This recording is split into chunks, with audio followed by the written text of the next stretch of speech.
PNID. PNID means process and instrumentation diagram.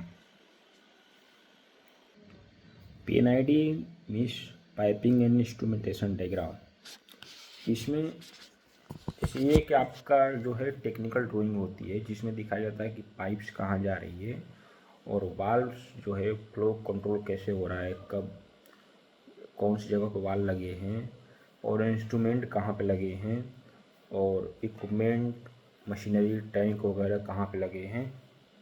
तो पीएनआईडी में ये सारा चीज़ें दिखाया जाता है। पीएनआईडी मीन्स प्रोसेस, पीएनआईडी मीन्स आप sorry piping and instrumentation diagram means इसमें पाइप रहेगा और इंस्ट्रूमेंट रहेगा और साथ में पाइपिंग का जो फिटिंग वगैरह होता है, वाल्व वगैरह, ये सब इसमें दिखाया जाता है। सिंपल शब्दों में दोस्तों, प्लांट में फ्लूइड कैसे फ्लो कर रहा है प्लस कौन कौन कंट्रोल कर रहा है, ये सारा कुछ पीएनआईडी में आपको देखने को मिल जाता है। अब दोस्तों पीएनआईडी यूज कहाँ होता है? पीएनआईडी का देखिए मैं बता देता हूँ यूज, मतलब जहाँ पे फ्लो हो, जैसे कि ऑयल एंड गैस प्लांट हो गया, केमिकल प्लांट हो गया, आपका डेयरी इंडस्ट्री हो गया, पावर प्लांट हो गया, वाटर ट्रीटमेंट प्लांट हो गया, मतलब जहाँ भी पाइपिंग सिस्टम हो वहाँ पीएनआईडी ज़रूरी है।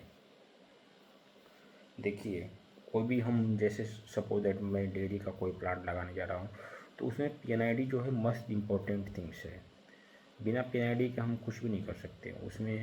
उसमें आपको असल में पीएनआईडी में ही हमें पूरा पता चलेगा कि फ्लो कहाँ से कहाँ जा रहा है, आपका कब वाल्व खुलना है, कब पंप चालू होना है, कहाँ पे पंप रहेगा, टैंक जो है कितने केएल का है, पंप कितने केएलपीएच का है। मैं आप लोग कुछ पीएनआईडी का डायग्राम दिखा रहा हूँ, आप लोग थोड़ा देखें। देखिए दोस्तों, एक पीएनआईडी मैंने खोला है जिसका मतलब एक कोई सेक्शन का है पास्चराइज मिल्क स्टोरेज टैंक, मतलब जो मिल्क पास्चराइज करके आता है उसको स्टोर करने वाला टैंक है और उसी का पीएनआईडी है। इसमें देखिए ये PMST1 मतलब P for pasteurise milk storage tank 60 KL का है और ये PMST2 ये भी 60 केएल का है, PMST3 ये भी 60 केएल का है, PMST4 ये भी 60 केएल का है। ये जो हो गया आपका टैंक का सिंबल हो गया, ठीक है जी।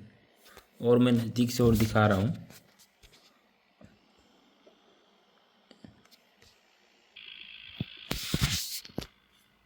ये जो है आपका लेवल स्विच हो गया, ये हाई लेवल स्विच है और ऐसे ही ये लो लेवल स्विच है और ये LT है और ये M लिखा हुआ है मतलब मोटर है और ये पंखा लगा हुआ है अंदर, इसको एजिटेटर बोलते हैं। तो ये क्या होता है ना कि दूध को घुमाते रहता है, तो ऐसे क्या है दूध ख़राब नहीं होता है, दूध का मतलब एसिडिटी नहीं बढ़ता है, इसके लिए यूज होता है। यहाँ पे टेम्परेचर ट्रांसमीटर लगा है, यहाँ पे TT लिखा होगा, यहाँ पे TT लिखा हुआ है, ठीक है जी। ऐसे ही सारे टैंकों में ऐसे लगा हुआ है। ये हाई लेवल स्विच है, यहाँ पे LS लिखा है, थोड़ा ध्यान से अगर देखेंगे तो थोड़ा क्लियर दिख नहीं रहा है इसमें। और ये लो लेवल स्विच है, LAS लिखा है यहाँ पे लो लेवल स्विच। और ये आपका LT है और ये TT है। ये मोटर हो गया, ये प्रॉक्सिमिटी स्विच हो गया, मैनुअल हो गया, मतलब ये सारा कुछ इसमें दिखाया हुआ है। ये देखिए ये वाल है, ये सारे वाल हैं। देखिए एक दूसरा पीएनआईडी खोल दिया मैंने, ये मिल्क पास्चराइजर है 20 केएलपीएच का, मतलब इसमें जो है ना मिल्क पास्चराइज करते हैं। पास्चराइजर में क्या होता है कि मिल्क को पहले 73 डिग्री तक गर्म करते हैं, गर्म करने के बाद उसको फिर 4 डिग्री तक ठंडा करते हैं, ठंडा करने के बाद स्टोर करते हैं। इससे क्या होता है कि बैक्टीरिया जो भी मिल्क में होता है वो लगभग 90% ख़त्म हो जाता है, 99%। इसका देखिए मैं आपको प्रोसेस बता देता हूँ थोड़ा सा, ये कैसे बना होता है। यहाँ पे बैलेंस टैंक है बड़ा, देखिए बैलेंस टैंक लिखा हुआ है।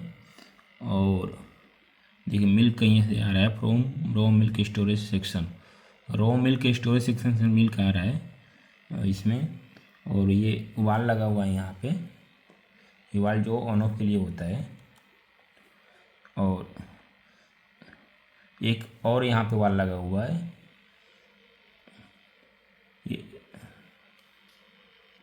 और यहाँ पे एलटी लगा हुआ है, लेवल ट्रांसमीटर। और ये बैलेंस टैंक है। ये वाला जो वाल है ना दोस्तों, ये फ्लो रेगुलेटिंग वाल है। मतलब ये एलटी लगा हुआ है ना, तो जैसे ही इसमें लेवल हाई होगा तो ये वाल क्या काम करेगा ना कि फ्लो को कम कर देगा। और जैसे ही इसमें टैंक में लेवल कम होगा तो ये क्या करेगा, वाल फ्लो को बढ़ा देगा। तो मतलब जैसे दूध के लेवल के अनुसार ये वाल्व जो है ऑन ऑफ होता है, तो इसलिए इसको फ्लो रेगुलेटिंग वाल्व बोलते हैं। और यहाँ पे देखिए, यहाँ पे नीचे जैसे दिखा देता हूँ, यहाँ पे ये बटरफ्लाई वाल्व होता है, मैनुअल बटरफ्लाई वाल्व होता है। तो ऐसे ऐसे पिनैटी में आप लोगों को सारा कुछ समझ में आ जाएगा। इसमें सारा कुछ मतलब वो होता है, वाल्व का होता है, इंस्ट्रूमेंट का भी होता है। जैसे यहाँ पे भी इंस्ट्रूमेंट लगा हुआ है, यहाँ पे देखिए ये लो लेवल स्विच है। और आप लोगों को बड़ा करके भी दिखा देता हूँ, लो लेवल स्विच है,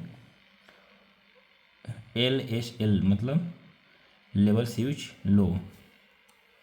और ये TT है, और ऊपर level switch high level switch है। ये इंस्ट्रूमेंट लगा हुआ है, और यहाँ पे वाल लगा हुआ है। और ये देखिए दोस्तों, ये पंप है, ये जो है ना VFD वाला पंप है। और उसके बाद फिल्टर लगा हुआ है, इनलाइन फिल्टर। और ये है आपका मैग्नेटिक फ्लो मीटर है। ऐसे ही दोस्तों पिनैटी में आप लोगों को सारा कुछ समझ में आ जाएगा।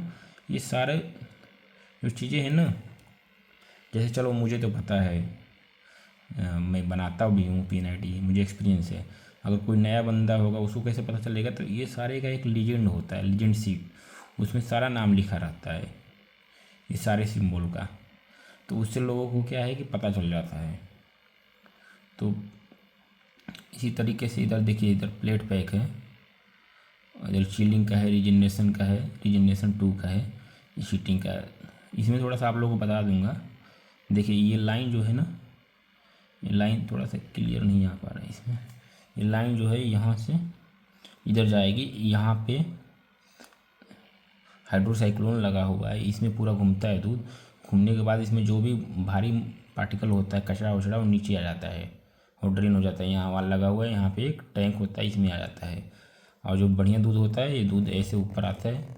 ऊपर आने के बाद यहाँ से अपना क्या नाम है, इसमें आता है रीजनरेशन 1 में। रीजनरेशन 1 के बाद फिर रीजनरेशन 2 में जाता है, फिर हीटिंग में जाता है। हीटिंग के बाद होल्डिंग कॉइल, ये दूध को 15-20 सेकंड लगभग होल्ड करते हैं।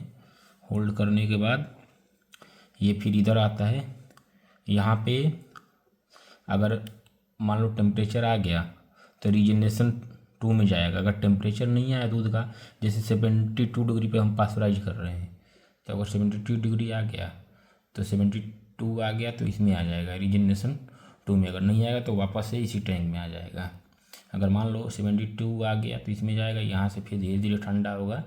ठंडा होने के बाद ये इसमें जाता है, ये चिलिंग वाला वाल है, चिलिंग डाइवर्जन वाल बोलते हैं इसको, FDV वाल बोलते हैं, फ्लो डाइवर्जन वाल फॉर चिलिंग के लिए। तो अगर इसमें टेम्परेचर मान लो 4 डिग्री पर हमने सेट कर रखा है, 4 डिग्री आ गया तो ये आगे भेज देता है। अगर नहीं आया तो वापस बैलेंस टैंक भेज देता है और फिर से ठंडा होके होता है ऐसे प्रोसेस। तो इस तरीके से दोस्तों ये पिनैटी का मतलब डायग्राम थोड़ा सा बता दिया आप लोगों को मोटा मोटी। ये अगर बढ़िया से डिटेल में समझाओगे तो बढ़िया से एक अलग से वीडियो बना दूंगा। तो आप लोग समझ लो बेसिकली पिनैटी ऐसे ही बनता है। इसमें सारा कुछ फ्लो का भी पता चल रहा है, और वाल कहाँ पे लगा है वो भी पता चल रहा है, कौन कौन से इक्विपमेंट लगे हैं वो भी पता चल रहा है, और इंस्ट्रूमेंट कौन कौन से ये भी पता चल रहा है इसमें। तो उम्मीद करता हूँ कि आप लोग को पिनैटी के बारे में बढ़िया से पता चल गया होगा। प्लीज़ दोस्तों आप लोग मेरी वीडियो को लाइक कीजिए, सब्सक्राइब कीजिए, ताकि आगे भी आप लोगों को वीडियो ऐसे ही इंफॉर्मेटिव वीडियो आप लोगों को भेजते रहूँ। थैंक यू, धन्यवाद।